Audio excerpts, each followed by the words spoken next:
Internet media में reel बनाने का क्रेज सिर चढ़कर बोल रहा है। युवतियां और युवक रील बनाकर खूब वायरल हो रही हैं। कोई डांस कर रहा है तो कोई कॉमेडी कर वाहवाही लूट रहा है। हल्द्वानी का एक युवक इंस्टाग्राम पर तमंचे के साथ रील बनाकर फेमस होने चला था, लेकिन रील अपलोड करने के कुछ देर बाद ही वो हवालात पहुंच गया। दरअसल पुलिस ने उसके खिलाफ मुकदमा दर्ज कर लिया है। रविवार को इंस्टाग्राम पर एक युवक तमंचे के साथ रील बनाते हुए वायरल हो रहा था। बताया जा रहा था कि युवक प्रेमपुर लोशज्ञानी का रहने वाला है और इस पर एसएसपी प्रहलाद नारायण मीणा ने ट्रांसपोर्ट नगर चौकी इंचार्ज दीपक बिष्ट को युवक के खिलाफ कार्रवाई करने के आदेश दिए।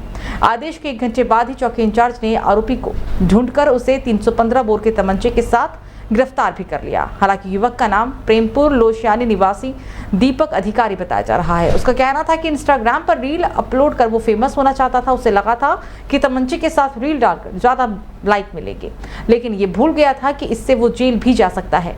चौकी इंचार्ज के अनुसार युवक को जेल भेज दिया गया है। टीम में हालांकि एएसआई राजेंद्र मेहरा, कांस्टेबल अनिल टमटा और नवीन राणा शामिल रहे। मुख्यमंत्री पुष्कर सिंह धामी ने 15 जून को आयोजित होने वाले कैंची धाम मेले की तैयारियों को लेकर DIG Yogendra Rautela, Kumaon commissioner Deepak Rawat, SSP Prahlad Narayan Meena समेत कई पुलिस अधिकारियों के साथ वीडियो कॉन्फ्रेंसिंग के जरिए समीक्षा बैठक की और चर्चा किया। और साथ उन्होंने कहा कि बीते वर्ष की अपेक्षा इस साल श्रद्धालुओं की भीड़ लगातार रहने की संभावना है। ऐसे में मेला परिसर में शांति व्यवस्था बनाने के साथ ही कई इंतजाम करने से भी शुरू हो चुके हैं। मंदिर तक जाने के लिए यातायात प्लान और कई तैयारियां तत्काल पूरी कर ली गई हैं। उन्होंने कैंची धाम में पार्किंग व्यवस्था और पर्यटकों के ठहरने के लिए उचित इंतजाम करने के निर्देश भी दिए थे। एसएसपी ने कहा कि मेले की तैयारी को लेकर जिलाधिकारी की एक मौजूदगी में बैठक कर ली गई, जिसके बाद पुलिस कानून व्यवस्था और यातायात प्लान बनाने में जुट गई है। 15 जून को हालांकि गर्म पानी से भीमतला तक का क्षेत्र 7 सेक्टर में विभाजित रहेगा।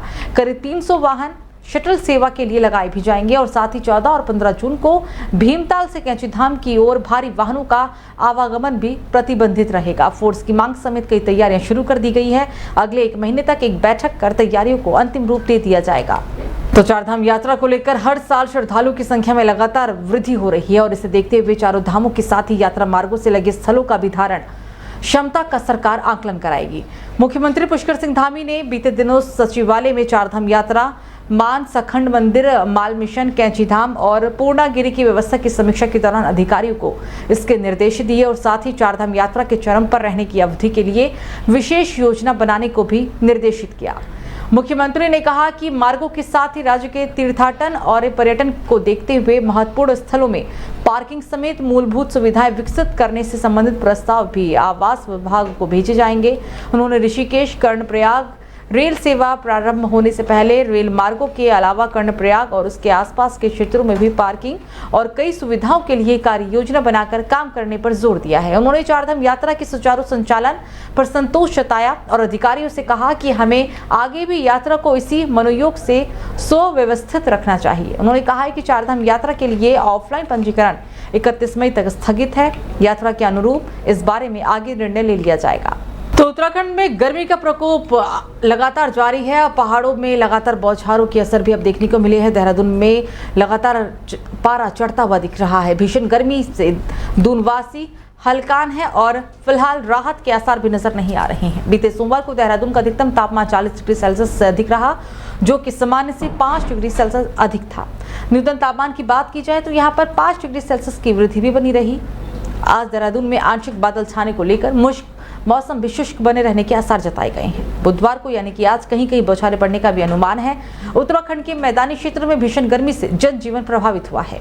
हालांकि दोपहर बाद प्रदेश के पर्वतीय क्षेत्रों में कहीं कहीं बादल दिखाई भी दिए। पर्वतीय क्षेत्रों में कई स्थानों पर झोंकेदार हवाओं के साथ बौछारें भी पड़ी।